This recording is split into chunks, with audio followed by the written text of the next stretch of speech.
bienvenue pour un nouveau top retour. Je m'attendais tellement à ce que ça tombe sur la planète au trésor. J'avais fait mon top 5 à l'avance des pires points de ce film.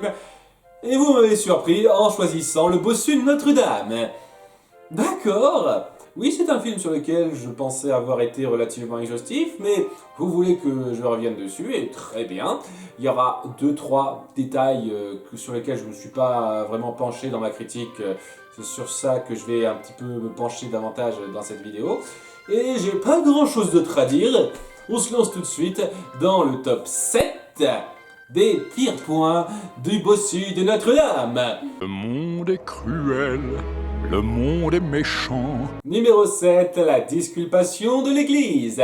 On commence par sans doute la chose la plus polémique que j'aurais jamais abordée dans mes vidéos. Oui, alors j'aimerais avant tout préciser que je suis athée.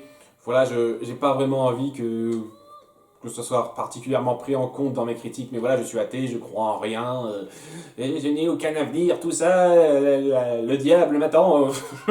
Mais je veux pas non plus être un de ces athées réacs qui disent que toutes les religions c'est le mal, tout ce qu'ils font c'est de la merde, toutes les personnes qui les suivent sont des abrutis, tout ça. Non! Non, j'ai eu l'occasion de voir des personnes agir au nom de leur religion et faire de très belles choses, des choses de bien contre lesquelles je vaux rien du tout. Donc, même si je ne suis pas d'accord sur le principe de croire en une force divine, surtout par rapport à ce qui se passe chez nous, je vais pas non plus voir de haut les gens qui croient, parce qu'il y a des gens qui croient, qui sont des gens charmants, des gens très bien, et je ne vais pas leur cracher dessus simplement parce qu'ils croient en une déité, alors que moi je ne crois pas en une quelconque déité. Ce serait très très réducteur et salaud de ma part de faire ça.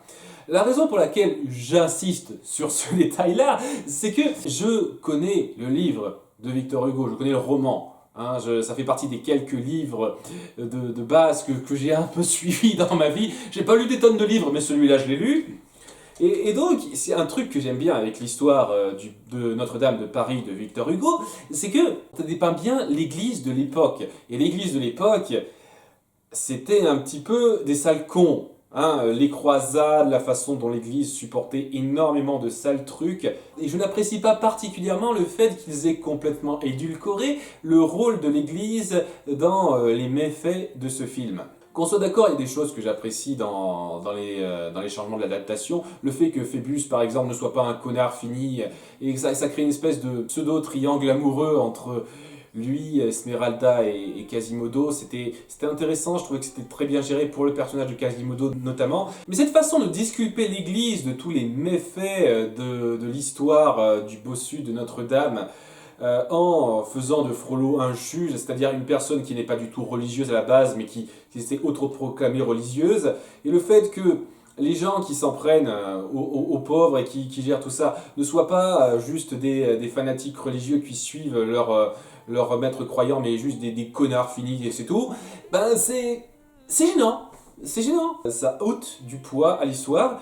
Et en toute honnêteté, si la plupart, on viendra sur 2-3 autres trucs qui me gênent, la plupart des changements faits dans l'histoire ne me gênent pas pour l'apprécier, le fait de faire de Frollo un juge et pas un archidiacre, et qu'en fin de compte, tout soit viré de la vraie foi et que ce soit juste une mauvaise conception de certaines personnes à part qui ne représentent pas la foi, ça ôte du poids au message. Le seul moment où on a quelque chose qui défie un tout petit peu les mœurs de l'église, c'est quand on voit tous ces gens qui souhaitent le bien pour eux-mêmes, qui ont que des souhaits égoïstes, alors que Esmeralda, elle, souhaite le bien de tous. Ok, c'est un moment plutôt fort, mais à nouveau, ça montre surtout les méfaits de l'individualité et l'individualisme dans la croyance, et pas les méfaits de la croyance elle-même, surtout pour l'époque, et ça perd en poids pour moi. Après, qu'on soit bien d'accord, ça ne me gêne pas horriblement lorsque je visionne le film. C'est plutôt un truc après coup, c'est quelque chose après coup qui me fait me dire, bon sang, il y avait un message plutôt fort sur l'église de l'époque, les mœurs que ça a amené. qui a été complètement perdu simplement parce que les créateurs sont des puritains, tout simplement. Et ça me gêne pas au visionnage, mais c'est après coup que ça me gêne toujours un petit peu. C'est pour ça que je le mets seulement en numéro 7. Il y a des choses plus rentre-dedans, plus directes, qui me gênent plus directement. Là, c'est plus de l'après-coup. Et je sais que ça va être un sujet à débat énorme dans les commentaires, mais je tiens à le dire, quoi, c'est pas parce que je chie sur les religieux en règle générale, c'est parce que ça casse un petit peu le message que voulait faire passer l'œuvre de départ pour moi. Numéro 7, les blagounettes mal assorties. Oui, j'en ai parlé rapidement et je vais pas non plus m'étendre trop là-dessus. Ce film a un thème, une ambiance beaucoup plus mature, beaucoup plus adulte que énormément d'autres films Disney. Sans doute le plus mature dans ses thèmes, tout simplement parce que ça adapte un roman extrêmement mature, la chose la plus mature qu'ils aient faite. Je veux dire, ils ont adapté Hamlet avant, mais même par rapport à Hamlet, Notre-Dame de Paris est plus mature que ça. Donc quand ils essayent d'infantiliser ça de façon un peu trop forcée, ça nous donne quelques gags qui sont très discutables. Je pense notamment avec cette espèce de gag récurrent sur ce type qui arrête pas de passer d'une prison à une autre. Drôle. Les passages avec la chèvre de Smeralda qui sont très bofs, et le moment où Phébus dit à son cheval de s'asseoir, c'est drôle parce que regarde, il se pose sur un type comique, tout ça, c'est des moments très rapides qui ne gênent que très peu le visionnage, mais les 2-3 secondes durant lesquelles ça se produit, ça me sort très très très légèrement du film. C'est pas gravissime, mais c'est quand même un peu gênant pour être noté pour moi. Numéro 5, Clopin fait la narration. Ok, j'imagine que c'est pour reprendre un petit peu l'histoire de base, où c'est Grégoire qui fait la narration. Pour moi, ça s'incruste très mal dans l'histoire, ça s'incorpore très mal. Notamment par rapport au fait qu'il y a des choses qu'il n'est pas censé savoir. Et surtout les événements du tout début, il n'y a personne qui peut lui raconter ça. Le fait qu'il raconte cette histoire qui commence de façon bien gore à des enfants comme ça, et je sais pas, pour moi ça s'incorpore pas très bien, tout simplement.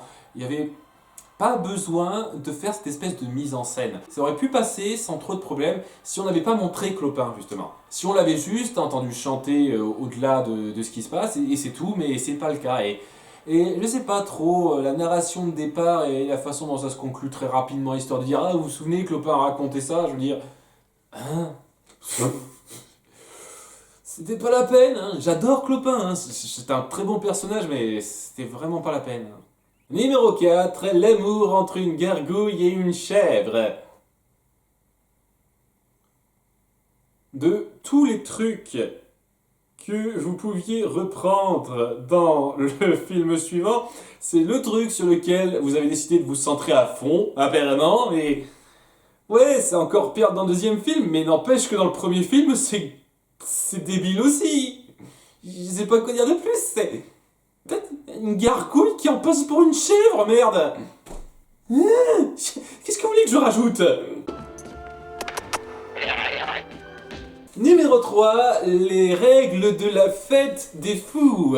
Alors, ma lecture de Notre-Dame de Paris remonte à un certain temps, donc je n'ai pas trop souvenir de comment c'est amené dans l'histoire, je vous le cache pas, hein, donc peut-être que c'est aussi discutable dans le livre qu'ici, mais ça n'a aucun sens pour moi. Ça n'a aucun sens dès lors qu'on y réfléchit. Pourquoi il y a un jour où le juge Frollo n'a pas le droit de s'en prendre aux gitans? Et n'allez pas me dire que c'est pour faire bonne figure ou quoi que ce soit auprès des gens et tout. Ça le dérange pas, après coup, de raser les villes, de s'en prendre à eux, etc., de les exécuter en place publique. Pourquoi, lors de la fête des fous, il n'a pas le droit de s'en prendre à eux, il est obligé de les laisser faire? Non, c'est pas amené. Il dit juste à un moment, Frollo, qu'il est obligé de s'y complaire, et c'est tout.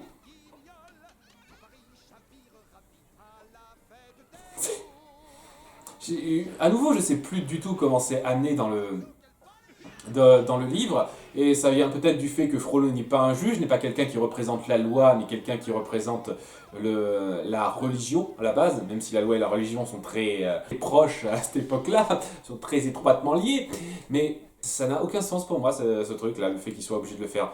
Je veux dire, j'arrive à l'accepter, hein, ça amène un très beau moment avec avec Quasimodo, un moment très déchirant que je considère comme étant l'un des plus grands moments des films Disney, mais sur le principe, la base de la chose est un petit peu discutable. Mais ce qui est encore plus discutable, c'est numéro 2, la scène d'exécution de Quasimodo et Phébus.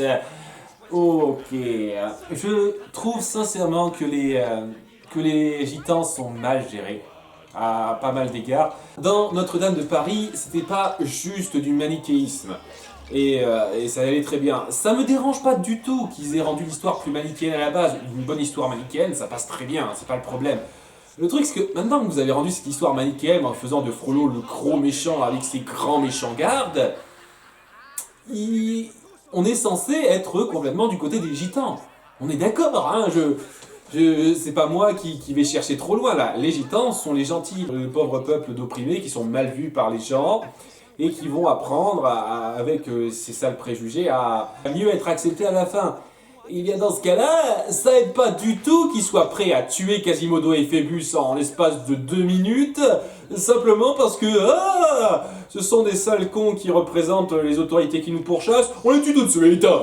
Ce genre de scène, c'est un truc qui passe quand on veut vraiment montrer que les gitans ne sont pas juste des types légers qui s'amusent dans les rues, mais sont quand même des mœurs très discutables. C'est pas le cas, c'est la seule scène qu'ils montrent, et ça fait très tâche.